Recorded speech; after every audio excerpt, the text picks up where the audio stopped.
Bonjour à toutes et à tous. J'espère que vous m'entendez bien. Vous avez, le chat à votre disposition pour me répondre, pour me dire si vous m'entendez bien, qu'il y a pas de problème de son, côté, participants et participantes?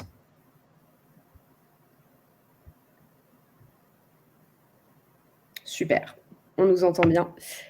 Je suis en compagnie, pour le moment d'Abeline Vallée, et Vincent Arcicot de Winepoint et Hélène Tagliabue de Legrand.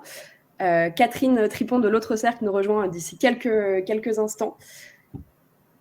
On attend 2 petites minutes, le temps que tout le monde puisse se connecter, que vous preniez vos aises dans le chat et ensuite on commencera ce webinaire Pride at Work pour l'inclusion de la communauté LGBTQIA+ dans nos entreprises.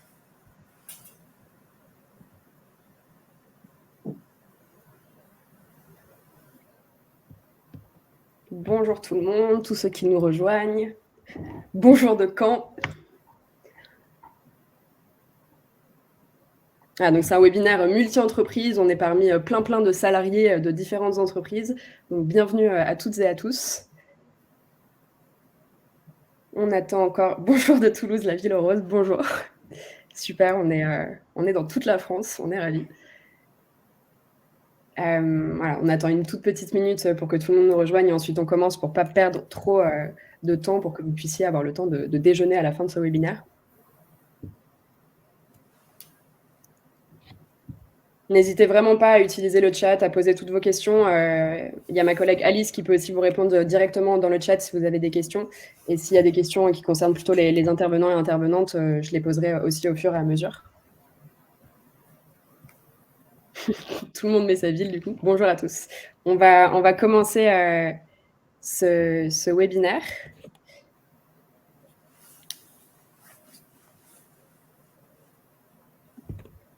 Hop. Bonjour de Limoges, bonjour à tous. C'est parti. Moi, pour me présenter, je suis Garance, je suis chargée de la sensibilisation et des temps forts chez Wenabi. Donc Wenabi, pour celles et ceux qui ne connaissent pas encore, on est la plateforme de l'engagement solidaire qui connecte les associations d'un côté et les entreprises pour l'intérêt général. Concrètement, ce que ça veut dire, c'est qu'on permet aux salariés d'entreprise de se mobiliser pour des associations sur leur temps de travail à travers des missions terrain, des missions de compétences ou des collectes de dons. Et ce, bien sûr, en fonction des besoins des associations. On va proposer une variété de solutions très diverses pour que chaque entreprise puisse s'engager à son échelle et de la meilleure manière possible. On existe depuis 2017 et aujourd'hui, c'est près de 2000 associations qui utilisent Wenabi en France et à l'international. On accompagne des entreprises dans plus de 56 pays et c'est plus de 90 000 collaborateurs et collaboratrices qui se sont engagés via leur plateforme d'engagement. Et depuis nos débuts, on a permis de lever 2,5 millions de dons au profit des associations. Donc, c'est quelque chose dont on est très, très fiers. Un rapide sommaire de ce webinaire. On va commencer la présentation avec la présentation de notre temps fort Pride at Work. Ensuite, on va faire place à quelques définitions et un quiz pour comprendre les enjeux de l'inclusion LGBTQIA+ en entreprise. Je laisserai ensuite la parole à Catherine de l'autre cercle. J'espère vraiment qu'elle va pouvoir nous rejoindre à ce webinaire. Je la vois pas pour l'instant, donc j'espère qu'elle va pouvoir se joindre à nous, mais sinon, on fera malheureusement sans elle. On passera ensuite au témoignage des entreprises Winepoint et Legrand, et bien sûr une conclusion avec un partage de ressources qui va vous permettre de vous mobiliser dans votre entreprise, que vous pourrez partager à vos collègues, à vos proches. Voilà, n'hésitez pas. Et en attendant, comme je vous disais, vous avez le chat à votre disposition, donc vous pouvez poser vos questions, réagir avec les emojis également. N'hésitez pas, cet outil est fait pour vous.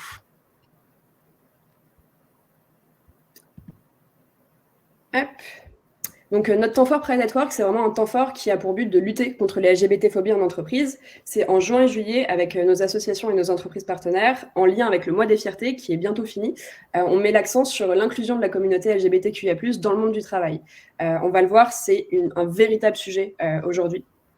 Pendant 2 mois, les salariés de nos entreprises partenaires ont pu retrouver sur la plateforme d'engagement plusieurs actions de sensibilisation à travers un parcours de sensibilisation qui va leur permettre de se renseigner sur les enjeux de l'inclusion LGBTQIA+, au travers d'articles, de vidéos.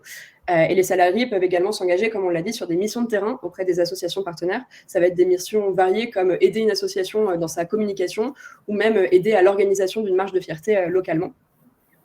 Et on a aussi créé un guide des alliés qui va permettre de soutenir concrètement la communauté LGBTQIA+.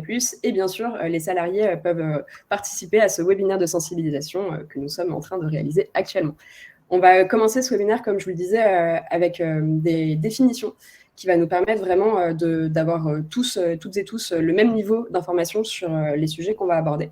La première définition, c'est les terminologies qui sont hyper importantes aujourd'hui. C'est le sigle LGBTQIA+, qui veut dire lesbienne, gay, bisexuel, trans, queer, intersexe, asexuel et toutes les autres orientations qui ne se retrouvent pas dans ces terminologies. C'est un sigle qui a évolué au fur et à mesure du temps, qui évolue encore et qui est utilisé différemment en fait selon les associations, selon les communautés. On a tendance à utiliser LGBT parce que c'est plus court, ou LGBT+, mais nous on a choisi d'utiliser LGBTQIA+, qui est aujourd'hui un terme très inclusif qui permet vraiment d'inclure toutes ces orientations de genre et orientations sexuelles. Une autre définition qui est très importante et qui a tout son sens aujourd'hui, c'est les LGBT-phobies. C'est des comportements hostiles qui vont être à l'égard des personnes de la communauté LGBTQIA+, et ce, en raison de leur orientation sexuelle ou de leur identité de genre. Ça va être plusieurs formes de discrimination et de comportement. Ça va aller du harcèlement, des discriminations diverses, des rejets, mais aussi des violences. On va voir que dans le monde du travail, c'est des comportements qu'on retrouve aussi. Et un dernier terme qui nous semblait important d'aborder, c'est les alliés. C'est un terme qu'on entend de plus en plus aujourd'hui, le rôle des alliés. Un allié, c'est une personne le plus souvent hétérosexuelle et cisgenre qui va soutenir activement la communauté LGBTQIA+, en contestant toute forme de violence et toute forme de LGBT-phobie. Donc vraiment, c'est un rôle actif pour l'inclusion de la communauté LGBTQIA+.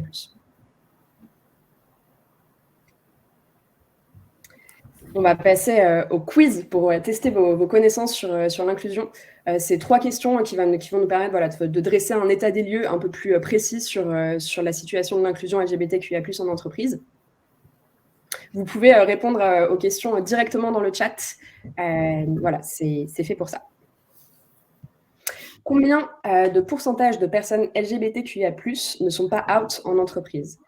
Pour vous donner du contexte, out en entreprise, ça veut dire qu'on va annoncer de façon volontaire son orientation sexuelle ou son orientation de genre, son identité de genre, pardon, à son entourage, à ses collègues, à sa direction aussi. Donc, combien de pourcentage des personnes LGBT ne sont pas out ? Alors, il y a plusieurs réponses dans le chat. On a du 10%, 50%, 80%, 75%. Voilà, on est plutôt sur une fourchette haute avec les réponses. Et la réponse, c'est 50%. Donc, c'est un salarié sur 2 LGBTQIA+, qui ne va pas être out en entreprise. En fait, si les salariés aujourd'hui ne peuvent pas être out en entreprise, c'est qu'ils craignent d'être discriminés. Ils craignent d'être exclus par leurs collègues, d'être assignés à des stéréotypes. Ça va être d'être relégué à des tâches moins importantes, ou alors à ne pas avoir la confiance de sa direction.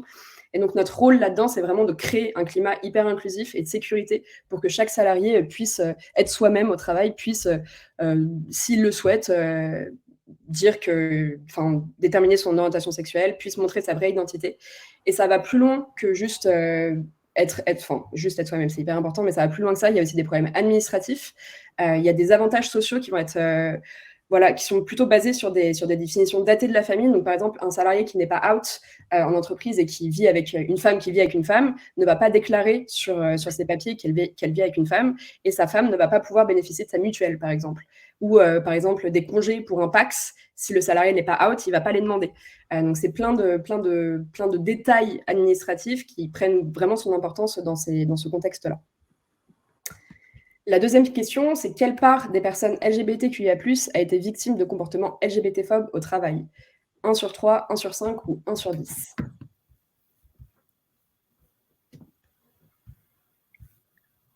Alors, on a le 1 sur 3 qui revient beaucoup. 1 sur 5, réponse A, 1 sur 3. Malheureusement, c'est une personne sur 3 LGBTQIA+, qui a été victime de comportements LGBT-phobes au travail. Donc, bien sûr, il y a les violences au travail, mais dans le monde professionnel, c'est surtout des violences indirectes qui vont avoir lieu, notamment au travers de comportements discriminants. Ça va être la mise à l'écart d'un ou d'une salariée par les autres ou par ses supérieurs. Ça va être une surcharge de travail ou alors justement un manque de tâches pour le salarié. Ça va être des comportements déplacés, des comportements dominateurs, une absence de confiance, des blagues lourdes que les collègues vont pouvoir faire, des termes utilisés qui ne sont pas inclusifs. Donc c'est un vrai sujet, les LGBT-phobies au travail, et c'est pour ça qu'on en parle aujourd'hui. Et en fait, ces comportements, ils peuvent même mener de fil en aiguille à du harcèlement moral, à des burn-out pour les personnes concernées. Donc c'est important qu'on puisse tous lutter contre cela. Et la dernière question, l'entreprise est, selon vous, la combienième sphère de discrimination pour la communauté LGBTQIA+.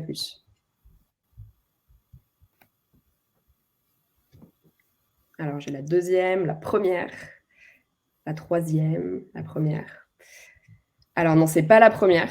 C'est la troisième sphère de discrimination pour la communauté LGBTQIA+, en sachant que la première sphère, c'est la famille, et ensuite, c'est Internet. Et ça, ce que ça veut dire, c'est que la communauté LGBTQIA+, dans la sphère du travail, c'est la troisième sphère où on va recevoir le plus de LGBT-phobie et le plus de plaintes sur ces sujets-là. Donc, c'est énorme.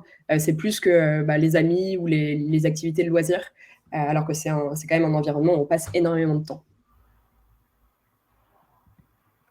Et c'est pour ça qu'on a créé ce temps for Pride at Work, c'est qu'on considère qu'on est tous concernés et tous responsables de ces problématiques et de l'inclusion LGBTQIA+, même si on ne fait pas partie nous-mêmes de la communauté LGBTQIA+.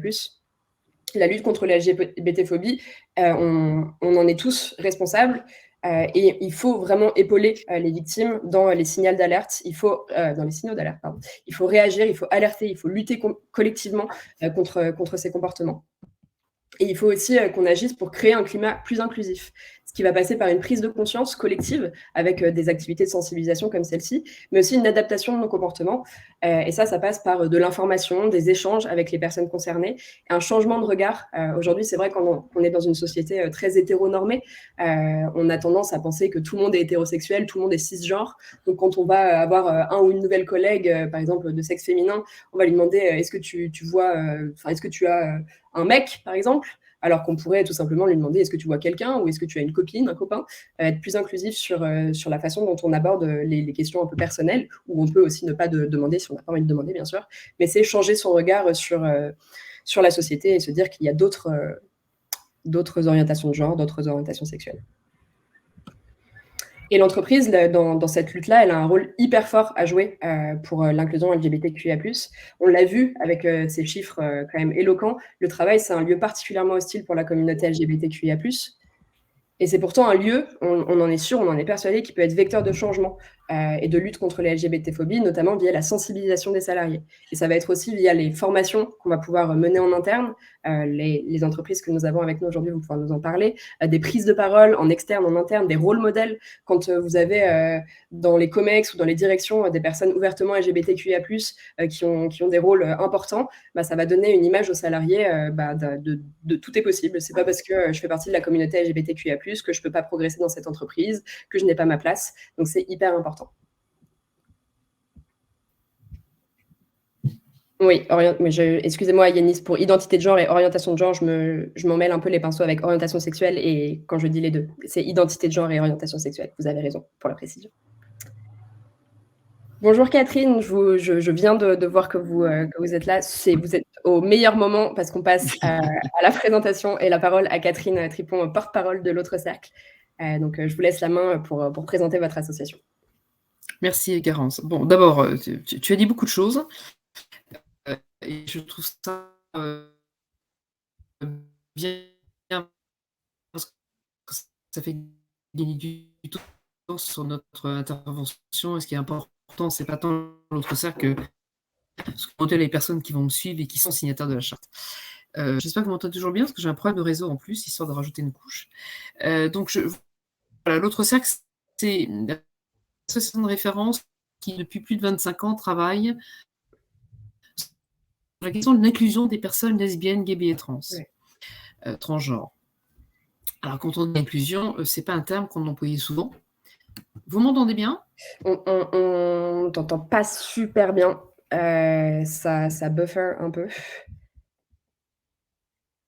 Et Catherine a de nouveau disparu. Ouais, je pense que couper la caméra, ça serait une bonne solution.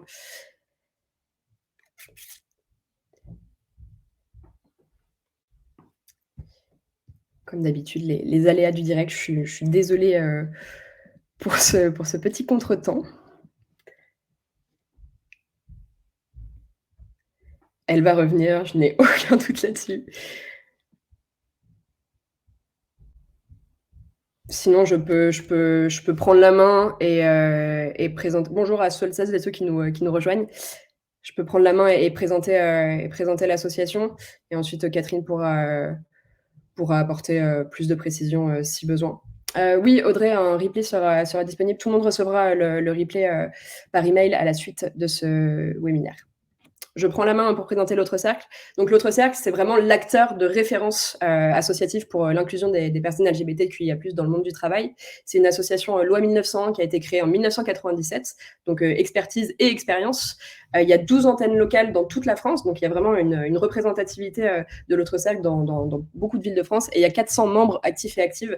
Donc c'est une grosse association qui se mobilise toute l'année, pas seulement pour le mois des fiertés. Et c'est une association qui a été très, très sollicitée à l'occasion du mois des fiertés. On le sait, les associations, voilà, c'est le moment, l'engouement sur ce sujet-là.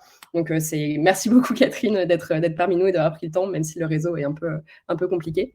Et les 3 missions phares de l'autre cercle, ça va être d'accompagner, d'observer et de promouvoir. Ça va être accompagner, fédérer et engager tous les acteurs du monde du travail autour des problématiques de la lutte contre les LGBT-phobies. Ça va être aussi observer les situations LGBTQIA+ dans le monde du travail. Ils vont faire des rapports ensuite sur les situations. Il y a leur rapport avec IFOP qui est sorti il n'y a pas longtemps, des études.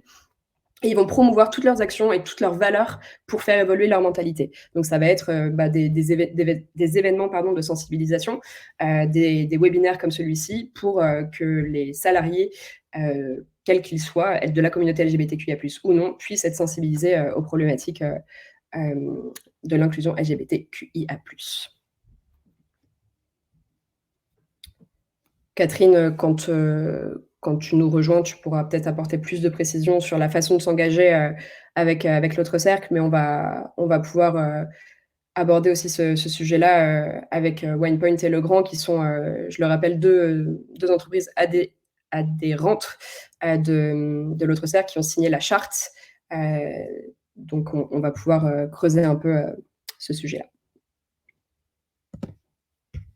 Et sans plus attendre les témoignages. Donc, comme je vous le disais en introduction, je suis en compagnie aujourd'hui de Hélène Tagliabue, de Legrand, Abeline Vallée et Vincent Arsico de Winepoint. Donc, merci vraiment à tous les 3 d'avoir répondu présent à notre invitation et de pouvoir partager avec nous ce que vous faites au sein de vos entreprises pour l'inclusion LGBTQIA+, au sein de l'adhésion de l'autre cercle, mais aussi les actions que vous menez peut-être plus individuellement dans votre entreprise. Je vais essayer de mettre tout le monde un peu plus en grand écran pour qu'on puisse Catherine est de retour. Les participants, les intervenants, pardon. Oui, je suis de retour, mais Garance a très bien parlé de l'autre salle, donc Garance, tu es... Ok, super. Tout va bien.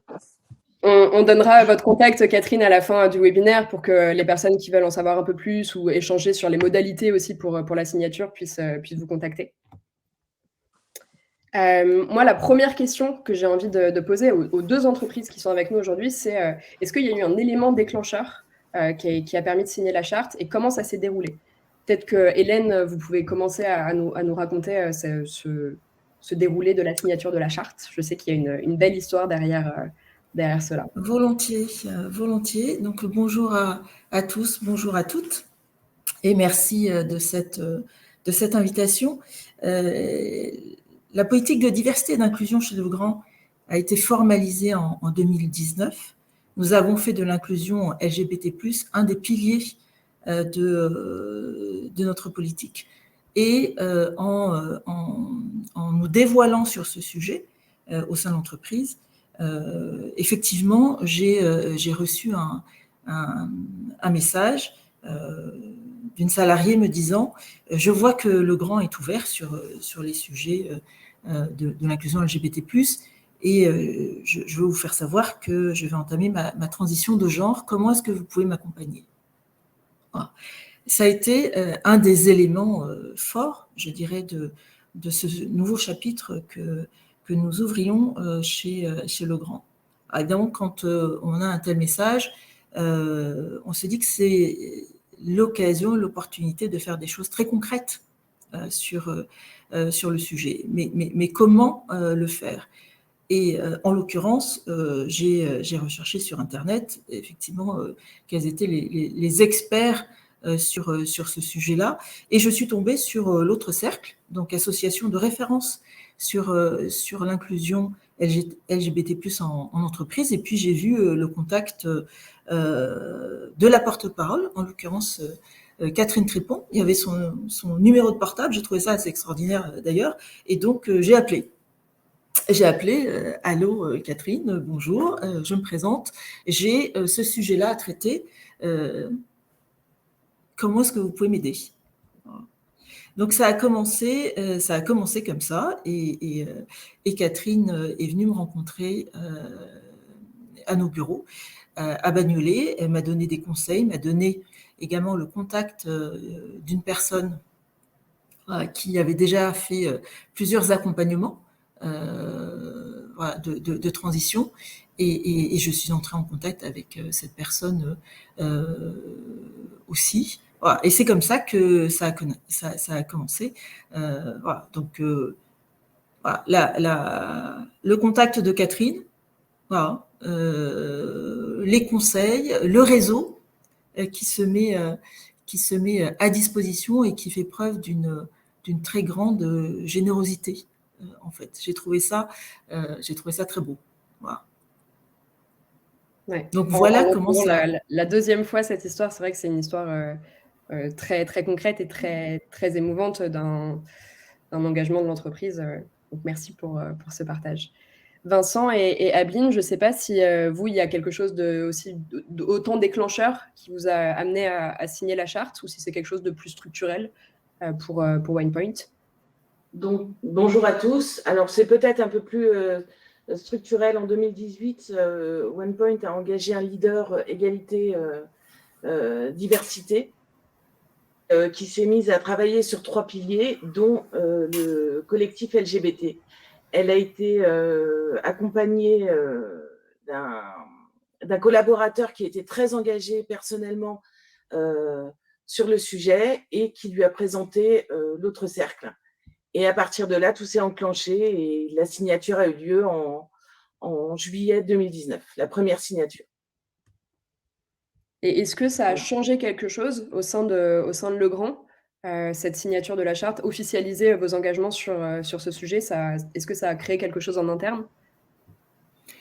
Alors, d'abord, la signature de la charte a été faite par l'ensemble des membres du COMEX. Donc, chacun individuellement a signé cette charte, et ça matérialisait en fait l'engagement que l'entreprise prenait sur le sujet. Et c'est important pour nous parce que ça offrait un cadre. Voilà. Et un cadre dans lequel on pourrait mener nos actions et prendre des initiatives. Donc oui, ça a changé parce que là, ouvertement, on a pu mettre en place beaucoup d'initiatives portées par les salariés, évidemment par l'entreprise aussi, mais comme vous le disiez, Garance, ça a permis vraiment d'officialiser et en tout cas de matérialiser concrètement toute notre démarche. Ça a été le cas aussi pour vous, Vincent et Abeline, chez WinePoint, cette matérialisation de la démarche et aussi libérer la parole en interne sur ces sujets-là? Pour le coup, on rejoint complètement ce que vous venez de dire, Hélène. Le fait de le matérialiser, le fait de signer la charte de l'engagement, c'est tant en interne qu'en externe, un engagement réel de travailler sur le sujet, de proposer un cadre complètement inclusif à nouveau sur ce sujet-là. Mais ça ne suffit pas pour autant. Une fois qu'on l'a signé, c'est très bien, ça nous permet de communiquer dessus et c'est génial, c'est aussi comme ça qu'on arrive à avancer. Mais c'est une première pierre à l'édifice. Donc, dire que la charte de l'engagement, qui est très intéressante par ailleurs, suffit à faire évoluer les choses, non. Par contre, ça nous donne mandat pour avancer, pour mettre d'autres actions en place. C'est ce qu'on pourra peut-être vous raconter un petit peu après. Donc, ça a changé des choses, évidemment. On voit que les salariés l'ont très bien pris. Quand on a re-signé une nouvelle fois la charte en 2022, on a à nouveau eu des retours en interne qui sont très intéressants, qui montrent que c'est hyper important de le faire. Et même si toute l'entreprise ne se sent pas concernée, il y a des collaborateurs à qui ça fait du bien de voir qu'on avance sur le sujet. Ça fait du bien de voir que leur entreprise s'engage réellement à leur côté pour que les choses aillent mieux. Donc oui, effectivement, ça a permis de changer un certain nombre de choses. Ça a permis d'officialiser notre engagement pour l'inclusion au sens large, mais ça ouvre aussi la porte pour le coup à d'autres actions qui sont complètement nécessaires. Complètement. Et Catherine, j'en profite de votre retour aussi pour peut-être aller plus en profondeur sur ce que cette charte implique pour les entreprises. C'est vrai qu'on n'en a pas beaucoup parlé. C'est quels sont les engagements derrière cette charte pour les entreprises signataires et adhérentes. Alors, avant tout, cette charte, on l'appelle charte d'engagement parce qu'on est parti du principe que c'est pas la peine de la signer si on fait rien. Très sincèrement. D'ailleurs, on ne fait pas de pub là-dessus. On a aujourd'hui un tiers du CAC 40 qui est signataire, un tiers avec qui on discute et un tiers qui ne nous a jamais contactés. Et on ne les contactera pas. Pareil pour le SBF 120, évidemment, après, tout autre type d'organisation publique ou privée. C'est un sujet qui est compliqué parce que la culture de l'organisation n'est pas forcément mature. C'est un sujet qui ne fera jamais l'unanimité au sein d'une instance de direction. On le sait pertinemment. C'est pour ça qu'on a une approche vraiment, ce qu'on appelle le pari d'intelligence, c'est de dire, attention, vous ne pouvez pas ne pas traiter ce sujet si vous parlez d'une politique de diversité, une politique d'inclusion, clairement. C'est de dire aussi, on ne vous demande pas effectivement d'approuver ou pas le mariage pour tous, ou d'approuver la PMA ou la GPA, ce n'est pas le sujet.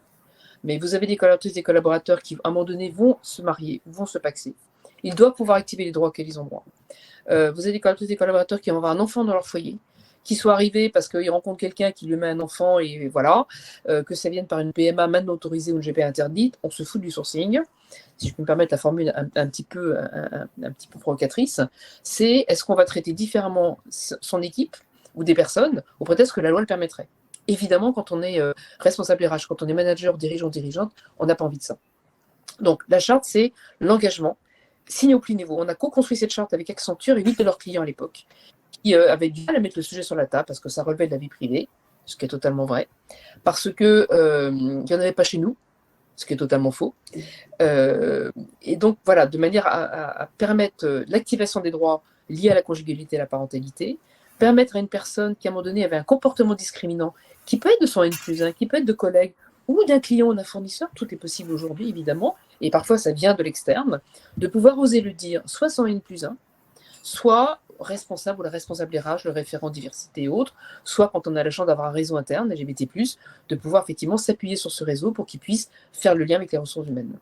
Et donc, ce qui est dit parce qu'il a été dit précédemment avec OnePoint et Legrand, c'est que la charte n'est pas une fin en soi, mais c'est un moyen de mettre le sujet sur la table, de citer des mots tels que orientation sexuelle, identité de genre, citer les mots de lesbienne, bisexuelle, gay et transgenre, qui ne sont pas des mots qui sortent naturellement dans une culture générale.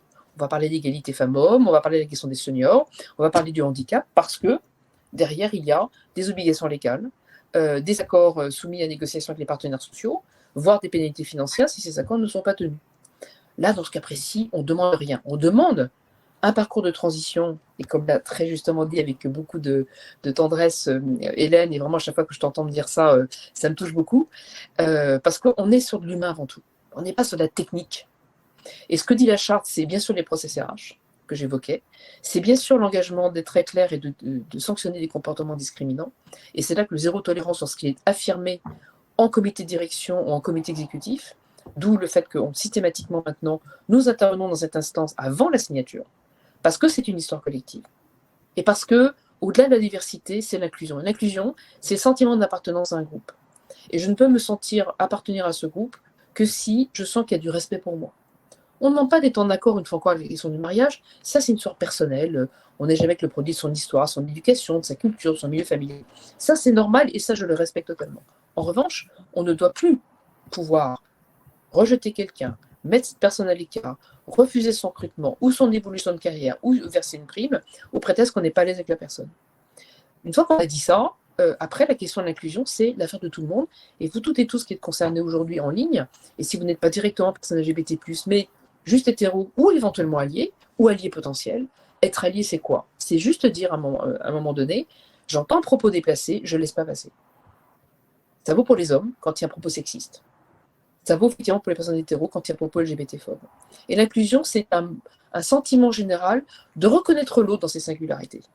Et pour ça, bien sûr, il faut des process, mais il faut un engagement fort de la direction. Et cette charte, elle a eu ce mérite de classifier les choses, de faire une sorte de référentiel qu'on y met dessous, dans le point 3 sur comment accompagner les personnes qui peuvent être victimes de comportements discriminants. C'est savoir sanctionner, c'est le rôle des partenaires sociaux, des syndicats, des représentants du personnel quand il y en a. Et puis, le dernier point, c'est qu'il y a peu de signataires parce qu'on bosse avec eux, que c'est un vrai boulot de fond. Et donc, nos signataires sont nos ambassadeurs, ambassadrices, comme OnePoint et Lecran, le font en ce moment extrêmement bien, et c'est pour ça que je leur repasse la parole. On va super transition parce qu'on va passer aux actions concrètes. Concrètement, qu'est-ce qui est fait au sein de Legrand et OnePoint pour l'inclusion LGBTQIA+, quelles actions vous avez pu mener avec l'autre cercle ou vous en interne avec vos collectifs respectifs. Si Vincent et Abeline, vous pouvez commencer sur ce sujet. Alors nous, cette année, on a priorisé notre action sur la mise en place d'un guide de sensibilisation. Car comme on l'a déjà dit et qu'on le redit encore, on s'aperçoit que beaucoup de monde en entreprise ne comprennent pas pourquoi on parle du sujet. Et que de plus en plus, on veut que tous nos collaborateurs puissent essayer, alors qu'ils acceptent ou pas, ça c'est après, on ne pourra rien y faire, mais qu'il y a un petit peu de compréhension et on fera un maximum pour sensibiliser nos collaborateurs sur le sujet. Deuxième action qu'on a faite, dans l'idée de sensibiliser les collaborateurs, c'est la mise en place d'une formation éthique de la relation qui met en scène, alors c'est des scénettes dessinées, c'est pas des vrais personnages, mais qui met en scène des actes de discrimination et qui permet de mettre en avant le mal-être des personnes touchées. Et enfin, on a fait une table ronde pour le mois des fiertés, où on a pu recevoir d'autres entreprises comme la BNP, comme Google, comme l'École 42, qui nous a permis d'échanger et d'avoir des témoignages très concrets de ce qui existait sur le terrain. Voilà. C'est 3 actions très, très concrètes et très pratiques pour les collaborateurs et collaboratrices. Moi, je me demande si cette formation que vous proposez, c'est une formation obligatoire, entre guillemets, ou c'est une formation optionnelle pour les équipes. Alors, oui, c'est une formation obligatoire. Ok, super. Obligatoire qui sera dispensée à l'ensemble des collaborateurs de OnePoint. Donc, qui fait partie aussi des onboarding pour Tout à fait. Pour les nouveaux et les nouvelles. C'est super. Voilà. Et c'est une formation qu'on adresse finalement dans un cadre un poil plus large. On va aborder ce sujet-là de l'inclusion LGBTQIA+, en entreprise, mais on va l'aborder de la même manière qu'on aborde le handicap ou l'égalité entre les femmes et les hommes, par exemple. C'est une formation qui va trouver l'ensemble. Voilà. C'est ça. Parce qu'on l'aborde certes sur des actions qui sont spécifiques, mais on l'aborde aussi au même titre qu'on peut aborder d'autres diversités, parce que c'est un tout pour pour nous, pardon. Donc, c'est bien une formation obligatoire à l'arrivée et évidemment pour tous les salariés qui sont présents. Super. 3 belles actions qui, j'espère, inspireront les participants et participantes qui pourront les mettre en place dans leur entreprise. Hélène, si vous voulez nous partager aussi les actions menées par Legrand sur ces sujets-là. Bien sûr, et je souscris à ce qui vient d'être dit. La sensibilisation, la formation sont effectivement des éléments clés. Les actions que l'on prend, je dirais qu'elles sont faites via deux canaux principaux. Donc, il y a évidemment ce que l'entreprise fait et le fait d'avoir fait de l'inclusion LGBT+, un pilier de sa politique diversité et inclusion dans laquelle on dit qu'on veut assurer un égal accès aux droits et aux avantages dans le cadre de la conjugalité, de la parentalité, que chacun a droit au respect, et notamment de son orientation sexuelle ou de son identité de genre, et enfin qu'on veut soutenir les initiatives des salariés dans la lutte contre la discrimination LGBT+. Donc, il y a ce que l'on fait d'un point de vue, je dirais, institutionnel et qui permet l'émergence d'initiatives comme par exemple le réseau de salariés LGBT+ et alliés, qui est le Grand Rainbow. Voilà.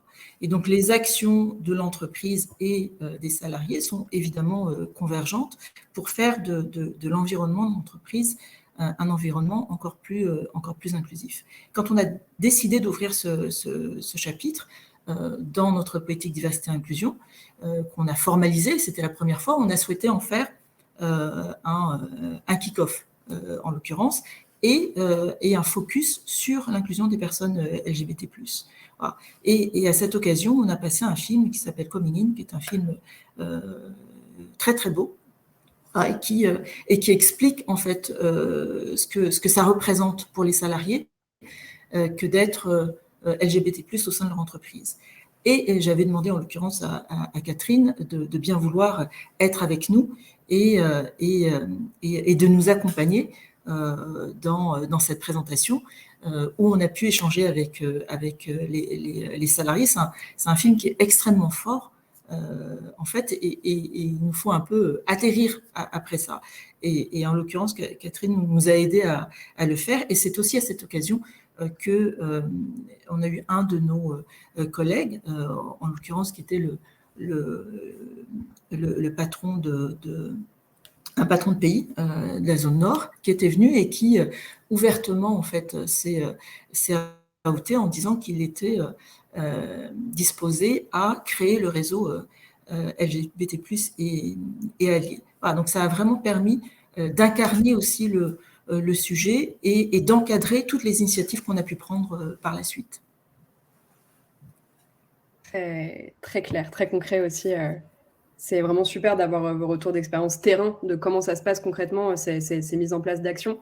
Il y a une question dans le chat pour vous, côté WinePoint, c'était quel organisme de formation vous accompagne dans la mise en place de ces formations, ou si vous le faites sans organisme d'ailleurs? On le fait sans organisme en fait. C'est la formation interne qu'on met en place nous-mêmes. Ok. J'espère que ça a répondu à la personne qui a posé la question. Et il y a une question qui vous concerne tous les trois, à laquelle vous pouvez répondre si vous avez des éléments de réponse. C'est que pensez-vous des groupes d'affinité en entreprise?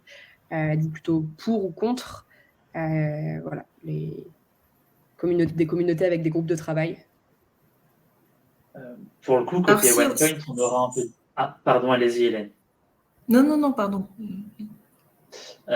Côté WinePoint, on aura un peu du mal à être contre parce que justement, c'est comme ça qu'on est structuré. On est un collectif LGBT+ et allié. Pour le coup, là, dans le duo, il y en a un des deux qui est allié, un des deux qui est LGBT+, et c'est comme ça qu'on essaie de se structurer et d'avancer. Pour le coup, on est vraiment en groupe de travail, c'est-à-dire que c'est des décisions qui sont collectives, des initiatives qui sont construites ensemble, évidemment avec le soutien de WinePoint et des équipes par exemple des équipes RH, mais c'est vraiment des initiatives pour la majorité peut-être qui sont poussées par nous et réalisées par nous. Même si on se nourrit bien sûr des demandes exprimées en interne ou de ce qu'on peut ressentir parfois. Très clair. Et si je peux rajouter également ce que fait le Grand en l'occurrence, enfin, j'ai parlé de notre réseau, le Grand Rainbow. Moi, je trouve ça hyper important, en fait, que de permettre à des salariés de mener eux-mêmes des actions, d'en proposer, d'aller au bout de leur engagement au sein de l'entreprise. Je trouve que ça permet vraiment de relier tout le monde, en fait. Permettre l'émergence d'un réseau, c'est vraiment faire appel à la générosité des salariés, à leur bienveillance, à leur envie de bien faire et de contribuer en fait à faire de leur entreprise un environnement encore plus inclusif. Donc franchement, il ne faut pas hésiter. D'ailleurs, je me permets de souligner, par exemple, Vincent et Abeline, vous le faites de façon bénévole, entre guillemets. Enfin, c'est quelque chose en plus de votre travail. Donc, c'est bien ça. Oui, tout à fait. C'est un engagement personnel qui nous touche et c'est en plus de notre travail de consultant. Donc, c'est très, très bel engagement. Et moi, ça m'amène justement on en avait discuté, Abeline et Vincent. Est-ce que vous avez eu des craintes de la part de vos équipes sur ces collectifs, des retours un peu plus mitigés sur cette question des collectifs? Ouais, alors c'est bien parce que ça rebondit sur une question du chat qui était un peu plus haut.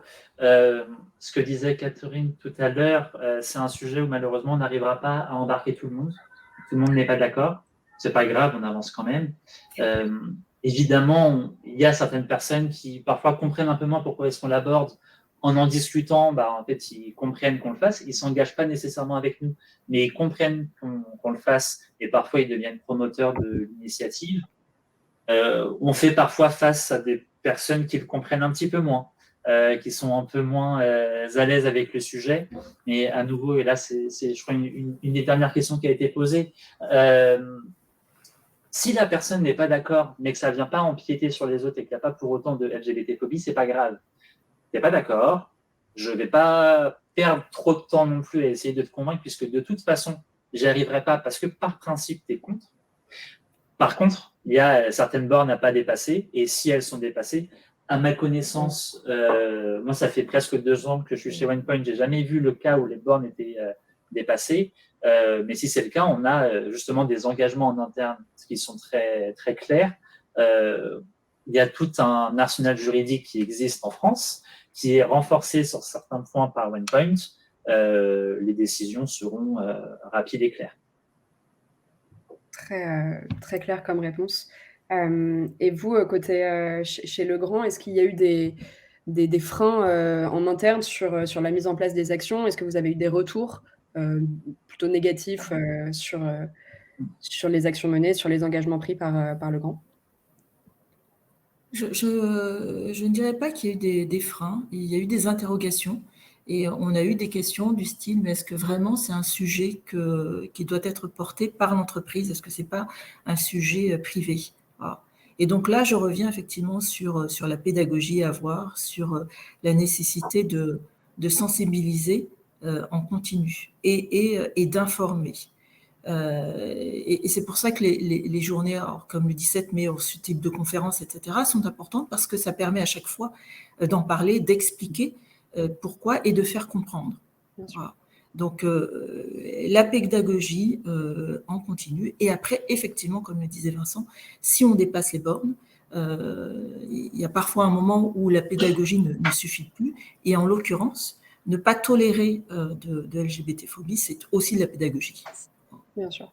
Mais je pense que c'est là où les chiffres aussi ont leur importance. Quand on voit ces chiffres fous sur l'inclusion LGBTQIA+, qu'une personne sur 3 LGBTQIA+, a été victime de violences LGBT-phobes au sein de l'entreprise, que c'est la 3e sphère de discrimination, on ne peut plus dire que ça relève de l'intime.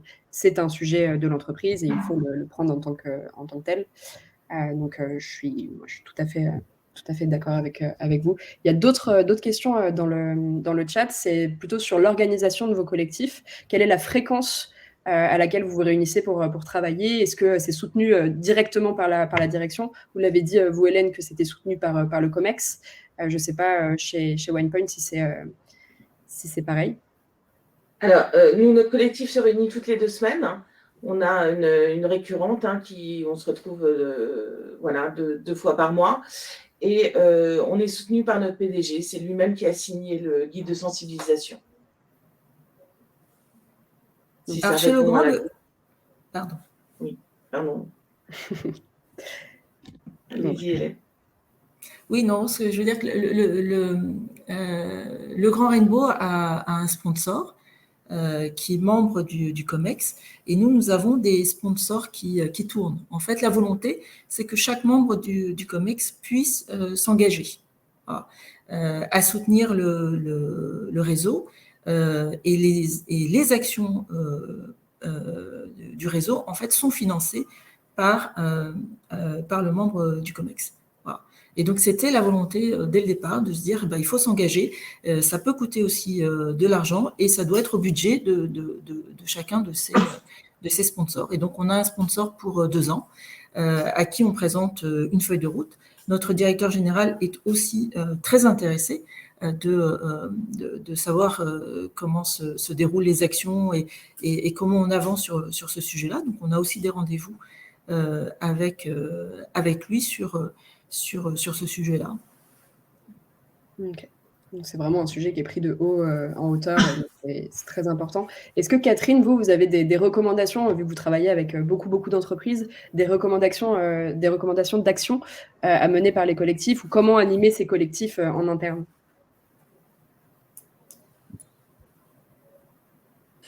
Alors, je pense qu'il faut, il y aurait des propositions, mais qui vont plutôt toucher des réseaux déjà engagés depuis longtemps. Et ce qu'on préfère nous faire, notre cercle, c'est mettre en relation justement les employeurs engagés, donc des groupes, on évoquait BNP Paribas, voilà, on en a quelques-uns comme ça avec des réseaux, des ERG puissants, parce que depuis longtemps déjà en place, hein, ça met toujours un peu de temps, tout ça, et puis aussi des alliés. Ce qui est important, c'est surtout le positionnement du réseau vis-à-vis dans l'organisation et vis-à-vis d'un représentant du personnel, quand il y en a. Et il y en a forcément, parce qu'à un moment donné, il y a un seul. Il n'y aura pas de réseau. 20 personnes dans votre boîte, vous n'aurez pas de réseau. Vous pourrez avoir des sponsors, des soutiens, des alliés, mais pas un réseau formalisé. Mais avant tout, il n'est pas là pour se situer aux représentants du personnel, qui ont un mandat, c'est légal et autres. Ils sont souvent une courroie de transmission importante, et c'est plutôt cet angle-là de dire, alors c'est vrai que parfois on voit des syndicalistes qui adhèrent au réseau, mais il ne faut pas mélanger le réseau, c'est un peu comme un réseau mixité. Sur l'égalité, ils ne sont pas là pour faire la promotion de quoi que ce soit, ils sont là justement pour le leadership, et des femmes dans le cadre de la mixité, apprendre un peu de confiance en elles, détecter des potentiels, faire du coaching, du mentorat. On a par exemple du reverse mentoring qui existe chez BNP Paribas. Le reverse mentoring, c'est effectivement le mineur qui va former une personne qui fait partie du groupe majoritaire. On a beaucoup de reverse mentoring de jeunes brillants à potentiel qui vont coacher un membre de COMEX d'une génération un peu au-dessus. Ben là, effectivement, on peut avoir du reverse mentoring d'une personne plus qui peut former, sensibiliser, expliquer les nuances à un membre de COMEX ou CODIR qui n'est pas trouvé que voilà, en école de management, même dans la d'ailleurs. Franchement, c'est ce qu'il faut impérativement. Le seul truc qui est important, c'est dès le début, essayer de faire en sorte d'avoir des alliés. Et que ce ne soit pas simplement un collectif de personnes concernées par le sujet. Mais le fait d'avoir des alliés donne non pas une crédibilité, parce que la crédibilité, c'est la personne concernée qui le porte, car parce qu'elle est, quand on est une femme et noire, c'est parce qu'on est femme ou parce qu'on est gay, lesbienne ou trans. En revanche, allié, ça veut dire que ça conforte le fait que c'est le sujet de tout le monde. Ce que je disais tout à l'heure, effectivement, en matière d'inclusion. D'ailleurs, voilà, à l'autre cercle, on a beaucoup de membres des réseaux LGBT qui sont devenus adhérents à l'autre cercle. On a même une alliée qui est d'ailleurs aujourd'hui secrétaire générale adjointe de la fédération.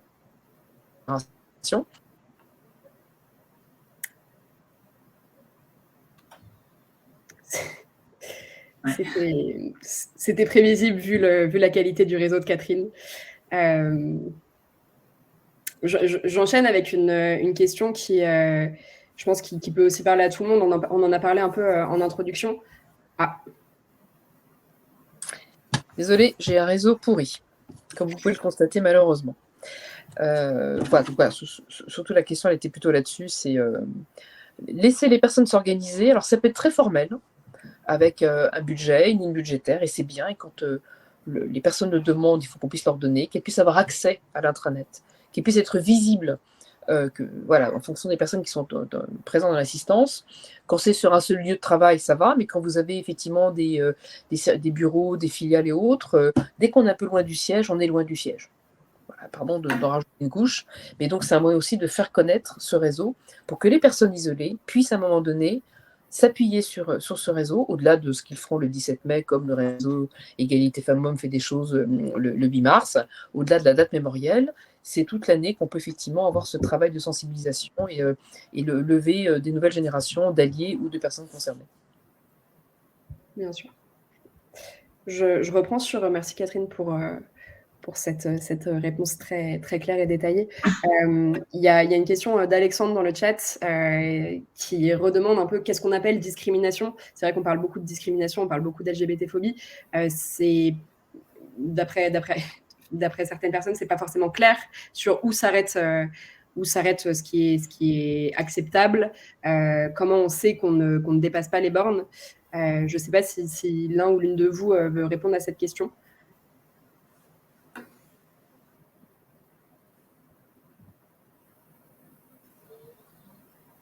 Alors, je sais, Catherine, ouais. Ah non. Je ne sais pas si vous êtes toujours là, Catherine. Oui, vous m'entendez? Oui. Est-ce que vous Très bien. m'entendez?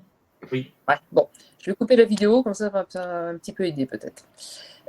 Juste un point, quand effectivement, une personne sur 3 subit une discrimination, une agression sur son lieu de travail dans le dernier baromètre qui fait votre cercle, c'est la réalité entre le panel des employés signataires de la charte et le panel neutre que nous demandons à chaque fois à l'IFOP, représentatif de la société française. Et dans ces discriminations, le premier niveau, on le trouvera beaucoup plus chez les signataires de la charte, c'est-à-dire des moqueries, des blagues un peu douteuses, des mises un peu à l'écart, ce qui est déjà extrêmement pénible et pas acceptable. Et en revanche, sur le panel neutre représentatif de la société française, on va tomber dans le harcèlement, la vraie mise à l'écart, ou des comportements réellement discriminants, ou des propos balancés de manière violente dans un collectif de personnes qui souvent ne réagissent pas, voire ricanent pour faire partie de la meute. Donc voilà, la nuance, elle se situe à ce niveau-là. Je pense que c'est très clair. Je ne sais pas, Vincent, si tu voulais rajouter quelque chose sur cette question. Non, pour moi, la réponse paraît claire, mais si ça n'allait pas forcément, après, on pourra rebondir avec plaisir. Et après, je pense que l'idée dans cette question, c'est aussi qu'il faut se renseigner. Il faut continuer à se renseigner sur ce qui est acceptable de faire. Il faut échanger avec les personnes pour éviter ce qu'on peut appeler des maladresses parfois. Voilà, une maladresse récurrente, c'est plus une maladresse, ça devient une LGBT. Donc, il faut continuer à se renseigner et vous pouvez compter sur les associations qui fournissent un travail dingue sur de la documentation, des études pour permettre d'avoir plus de chiffres et d'éléments de réponse pour ces questions-là. Juste en complément, si je peux, parce que l'année dernière, en fait, on a conduit une enquête chez Legrand, donc en France, pour identifier des personnes ressources qu'on appelait les ambassadeurs LGBT+, au sein de l'entreprise. Et quand on a posé la question de savoir si les répondants avaient déjà été en phase d'agissement LGBT-phobe, s'ils avaient déjà assisté à ce type d'événement, la réponse a été oui. Même si c'était les agissements LGBT-phobes chez Legrand étaient modérément fréquents, mais en fait, il y en a eu. Et donc, parmi ces agissements-là, il y avait, oui, alors des blagues, des moqueries, des rumeurs, quelques insultes ou injures quand même, même si c'était majoritairement des blagues ou des moqueries. Comme le disait Catherine, en faire les frais, ça n'est jamais très agréable. Ce qui veut dire que ça existe, ça n'est peut-être pas très fréquent, mais c'est déjà trop, en tout cas pour les personnes qui les subissent. Et on rappelle, je pense qu'on ne le rappellera jamais assez, le rôle des alliés là-dedans, c'est de réagir et de dire que c'est pas OK. Voilà, c'est pas la personne qui est victime de ces comportements de devoir le prendre tout sur elle et gérer ça toute seule. Donc les alliés sont hyper importants dans ces cas de figure.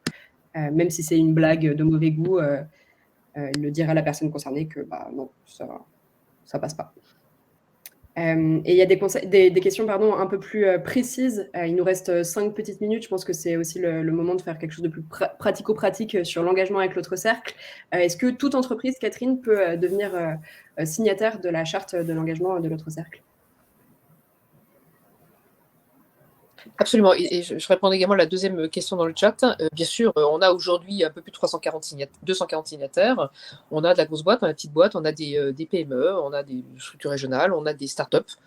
Nous avons, et d'ailleurs, je travaille avec beaucoup avec Diversides, Anthony Babkin, pour justement embarquer la tech, qui n'est pas très, très clean sur un certain nombre de sujets. Et Diversides, justement, veut embarquer les boîtes de la tech, d'abord sur l'égalité femmes-hommes et sur l'ensemble des critères de diversité. Si vous ne connaissez pas Diversides et Anthony Babkin, je vous invite à aller les voir. Et si vous êtes dans une start-up, je vous invite à vous rapprocher. On a évidemment des établissements d'enseignement supérieur, puisqu'on a même décliné la charte Et on l'a lancé avec la ministre, l'enseignement supérieur de la recherche, au mois d'octobre l'année dernière, parce que, au-delà effectivement des enseignantes et enseignants, du personnel administratif, les élèves peuvent se faire effectivement discriminer, attaquer, insulter par d'autres élèves. Donc c'est extrêmement important. On l'a fait avec la FAGE, qui est la grande association étudiante, et avec le CAILIF, qui est un collectif d'associations LGBT+, de grandes écoles, écoles de commerce. On a des collectivités publiques, on a des grandes villes, des petites villes, on a des petites mairies, on a des présences de régions, on a des ONG. Donc on a vraiment toute catégorie effectivement de signataires. Et pour les accompagner, c'est l'intérêt justement de l'autre sac qui est présent dans 11 régions. Et localement, voilà, Pays de la Loire, au Bacca, dans différentes régions où on peut effectivement accompagner les PME directement. On ne va pas demander la même chose, hein, mais une PME qui est signataire, si elle a 15, 10 ou 50 ou 30 salariés, on n'aura pas la même chose que la SNCF avec 250 agentes et agents. Évidemment, on sait toujours doser. Mais nous, on peut accompagner, on fait même parfois des ateliers collectifs, et puis de rejoindre justement, de pouvoir adhérer à l'autre sac, ce qui est une possibilité qu'on offre maintenant aux employeurs, outre le fait que ça nous aide financièrement, parce que on a besoin justement de développer, on a du recrutement aujourd'hui de salariés, ce qu'on ne pouvait pas faire avant, et c'est important pour être au plus près et mieux répondre aux attentes des employeurs publics et privés. Mais l'adhésion permet d'assister à des ateliers. On a un sur l'expatriation. Le prochain, semaine prochaine, va être sur la transidentité. Donc, c'est quoi? Quel sujet? On en aura un mois d'octobre avec l'APGL, qui est l'association des parents gays et lesbiens, sur la parentalité. Voilà, comment on gère ce sujet-là. Et donc, on est toujours en capacité d'accompagner. On a aussi un pôle conseil et formation si besoin. Ok, merci Catherine pour ces précisions. Si vous avez d'autres questions concernant les modalités de la signature de la charte, je vous invite à contacter Catherine directement. Je vous remets son email juste après dans le chat. Vincent, il me semble que tu voulais réagir sur voilà, les retours que vous avez eus suite à vos actions pour conclure ce webinaire.